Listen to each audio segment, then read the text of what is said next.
Welcome to the Fire Circle, interviews with the modern granny woman in your life. My name is Ellis Elliott, and I write a series of cozy mysteries based on a lineage of Appalachian granny women, or witches, as they were sometimes called. So, what is a granny woman? Well, let me tell you, back in the pre-Civil War days in the isolated community mountains of East Tennessee, there were certain women that took on the combined role of healer, midwife, and preparing the dead for burial. These were the granny women, or witches. While these women were depended upon by their communities in these important situations, they were often seen as outsiders because of their esoteric knowledge and by the fact that they did not follow the prescribed role of women at all for that time. In other words, they were often seen as peculiar. There are many modern-day granny witches, and they might not even be a granny or a witch. Probably neither. But they're someone who, when you think of them, conjures up a vivid memory, and who cast a spell, if you will, on the person you are today. These are the folks we're to meet in our Fire Circle interviews. Today, I am so excited to have fellow wilderness writer Carolyn Campbell on to tell us about the granny woman in her life. I'm so excited to be here at your Fire Circle. This is so great. So my name is Carolyn Campbell, and I'm currently living in Mississippi. I've been here for about 6 months. And before here, I've spent the last 7 years living in rural communities around the US. And I'm originally from Portland, Oregon. And I am an immersion journalist. So what I do is I go into communities and learn about issues that they're facing, and then I write about them for different publications that focus solely on rural communities. Fascinating. That sounds fascinating. And actually kind of a granny woman yourself. But let's hear about who that person was for you. Like you said, I had come from the suburbs, so I lived in the suburbs, and I didn't know any of my extended family, so I didn't have any link to my past in any real way. And so we lived in the suburbs, which was not the best place to be living for me in my family life. And somehow I had convinced my mother she was going to send me to an all-girls school because she felt like I was a delinquent.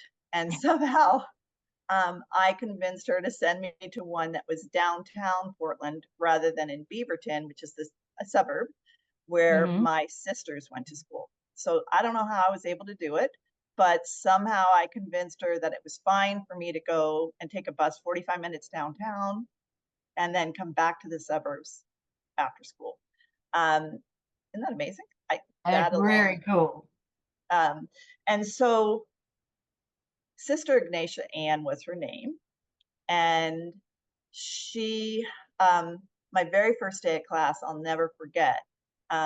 She had on this plaid button-up 70s kind of vest with this black skirt and this white top. So she was out of her habit by then. And I was just like, oh my, like sisters weren't like sisters where my sisters went to school. Like she was radical. Like how my mother let me go to this radical school is still beyond me. Right. So, yeah. So Sister Ignatia Ann was a force. She came from a theater background. She was born just about the same time as my mother. She came out of the Depression.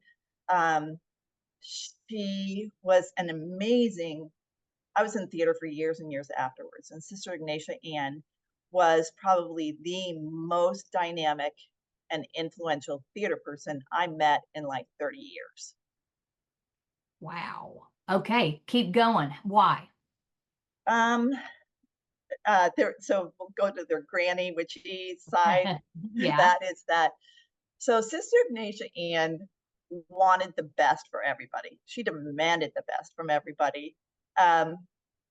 And so she did theater, and so it was so exciting. And I came from this very sort of staid life, and she demanded the best of us. And she brought in boys, actually young men who were not high school students, to the high school because they were more mature than high school boys. So you can see, like, high school girls got to be with older boys. This was not something that Catholics want for their daughters. But her performances were so top notch. Like, she demanded us as if we were Broadway people. So I wasn't an actress. I was in the background because I was so shy. But she just kind of like had this way, like you said, a cauldron. But in theater, you just make magic, and it isn't, at least the old school version, a very sort of soft magic that's always made. It can be very fierce, and it can be very requiring and demanding and Mhm. lovely. And so the time I most remember is she got really mad that we were fucking around, but Yeah. like rehearsals were not going well.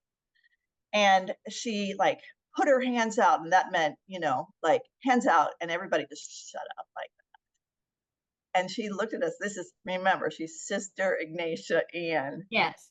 And she goes, I don't know what the fuck you all are doing. And I was like, those aren't words we hear at home. Those aren't words we hear from our Catholic priests. Those aren't words that we're even supposed to be saying to each other. But this nun is commanding us to come to our best. And Yes. everybody shut up. She finished speaking, and then she was like, got back to her sort of nun God wisdom. And she said, should we try that again? And it was like, everybody was like, yes. So it wasn't like she was like old school nun where they would literally beat you. She Mhm. was like a theater dynamic, creative woman who pulled the best from us, that wouldn't let us slip into our pathological, Yeah. uh, childish ways. She wanted Right. us to be the best. And she did that for, oh my gosh, I think she left the sisterhood in the 80s. And then her parents were ill up in Washington, about 3 hours away from the city. So she went to take care of her parents and then taught at other high schools, I believe. So she just instilled in us this magic of theater, that it wasn't a place to mess around. And that if we were to be, this will make me cry, but if we were to be the best we wanted to be, like our best as creators, as whatever, we had to bring our best to what we were doing, Right. our Right. very best and our very brightest and our most creative. And in that came a faith that anything you put your mind to do, Mm. if you put your full mind to do, you could do. What a profound teaching, right? Yeah. And was her part of her magic, so to speak, that she was unapologetically herself when she commanded you to, do your best? Were you also able to see, oh, I can be myself. I don't have to pretend like I'm, someone else when I'm doing that? Because that role is so strict as a sister in a school, in a Catholic school. The fact that she broke through that wall is so interesting. And that she wore, I mean, like, her little plaid vest is like everything to me.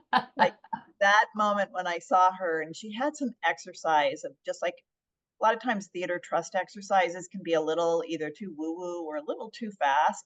And for Yeah. somebody who was very shy and very, came out of a very harsh dysfunctional family, she had a way of, so I don't want her to sound harsh at all, because she was very generative, and she was just this, some people call her a fierce loving force. And Yes. she was the love and the fierceness that my mother couldn't give us at home. So she was like, Yes. like the other side of my mom that wasn't allowed to come forward. And so I don't know, she gave me permission to be myself because I don't think at that time I knew who myself was. Right. So she gave me a platform to be proud of myself, whatever that self meant. Ah, wow. Yeah. Yeah. So I don't mean to get, like serious, but I think sometimes when we don't know who ourself is, we don't know what to come to the table with. But if somebody can set a table for us to be at, we can find our way to that table and beyond. Right. Right. And she was your leaning, Carolyn. Did she open that door or portal to theater for you, or were you already in that, uh, already trying out or raising your hand in that, in that area in drama or theater in school, and she just happened to be the head of that? No, I had gone to 12 schools by the time I finished high school. Hmm. So that was in my junior year. So she opened the portal. She like not even she like flung the door open um, and gave me a table. And what did that Yeah. feel like to you? Do you want me to be really honest here? Yeah. It was force without rage. And I Yeah. hadn't known that before. So it was like your eyes pop open, but there's nothing scary about it. You know what I mean? It's just like, Yes. get the fuck together and come here and do your best. And so people like everybody loved her. Hmm. Everybody loved her. And so I only had her as a teacher actually for 7 months before my parents moved across country. So she had that's how dynamic she was. In that little sliver of a 7 month time, she changed my life forever. Like I don't know, Yeah. that's something that is so rare in life. Right. Right. When the right person comes at the right Right. time and can demonstrate another way of being in the world than the only thing you'd known before, Yeah. and to still love you or still like you, even though they were strict and forceful, but also And she love. wasn't talking to me. It was like the whole rehearsal. And I think that what is that? There's a book, Ellis. What is it? A Wrinkle in Time. Oh, yes. Yes. Madeline Yes. Engel. So she was like my Wrinkle in Time, Ah, like open open the curtains into another portal of life and step through and see as Meg what's there. So that was her.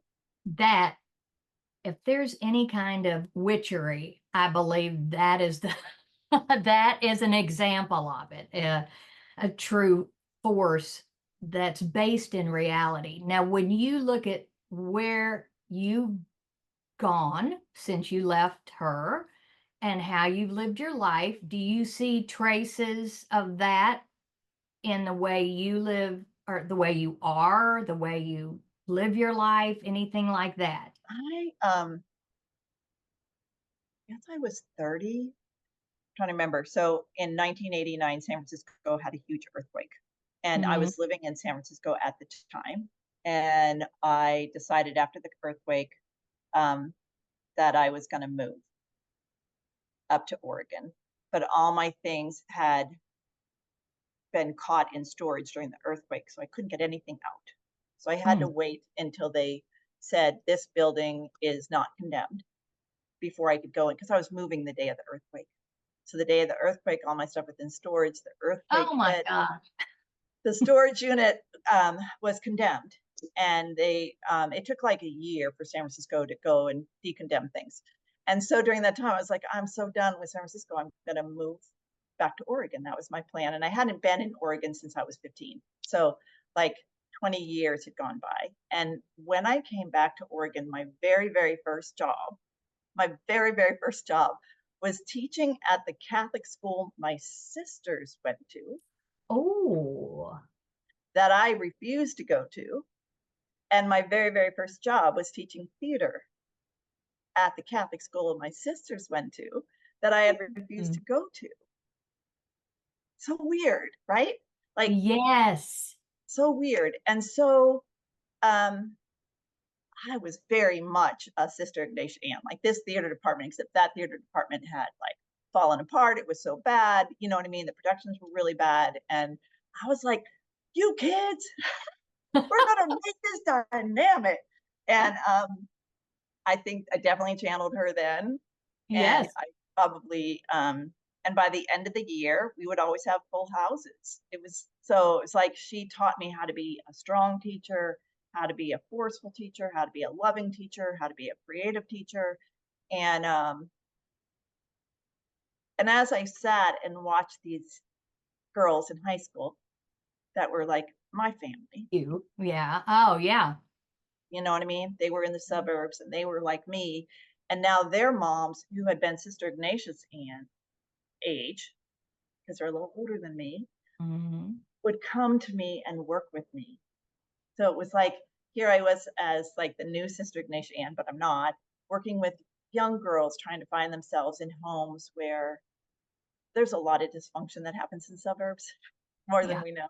Yes. And their mothers and grandmothers would come and volunteer to sew or to help with food or whatever. And so it was this chance. So Sister Ignatia Ann gave me a lens back into how to stand in the creative juices of transformation in communities that are struggling. Yes. And what Yeah. a truly magical way, if I could think of another word, it'd be nice, but through theater, which Yeah. is to me a genuinely stepping into another world, which is Yeah. what we do to have that experience. And if you're coming from a background that is less than model, to be able to inhabit that world and have a teacher like you is life changing. And isn't it something that when you step back, that we don't normally look at the world or the patterns of our life as the big picture, unless something major happens that forces us to. Or But you ask us to. or then you're forced to look at it because I'm making Yeah. this interview. But yeah, how that and and how even before you ever got there, you had the wherewithal to sort of demand that you get into this school that was not your sister's, before you ever met her. I know, and yes, and I have no idea how that happened. And so um, there was a picture I found, and I sent you a few with girls. There was 5 years before me, but we still wore uniforms, that were getting on a bus, a city bus, to go home after school. And I had forgotten about that until I started looking at pictures for you. And it was like the city. The other thing she gifted me with, or they did, was just, I'd never lived in a city. I'd never thought about living in a city. So at 16, by going into the city and living in Portland, I realized I had an escape. You know what I Yes, mean? So yes, she gave me this way to look at the world. She gave me theater. She gave me be your best. And by being at the school, they gave me, you have a place to go. yeah, Yeah. yeah. And that's what a fire circle does. It's not just the people who are at the circle, it's the place of the circle and it's the magic that the circle offers. Exactly. Thank you for reiterating that, because it's just so true that it's the safe place. Yeah. You know who's there, you know what they know about you. It is a place where you can be always yourself. And this is such a good story. That's when she was really young. Yes. And then this is about 5 years, maybe 6 years before I met her. Ah, huh. So if you took off her habit, whatever they call the top part, is that whatever Yeah, that is? I don't And you know. imagine the black being a red plaid, Scottish plaid Yes. vest, and you Wool. can wool. Yeah. And isn't it interesting? I'm always fascinated by what we remember because you so I know. clearly remember exactly what that looked like. And you can probably, well, remember what she said. And yeah, And this one last picture is so this is oh, 5 years before I went there, and you can see the city in the background. yes. Um, and so I would get on the bus every day and take like a 40-minute bus ride, 35-minute bus ride, Wow. back up to the suburbs and then walk home and do it the next day. And Yeah. it felt like, I don't know, 5 worlds away, Yeah. Oh, you yeah. know? A foreign country, I'm Yeah. sure. Thank you for sharing your story.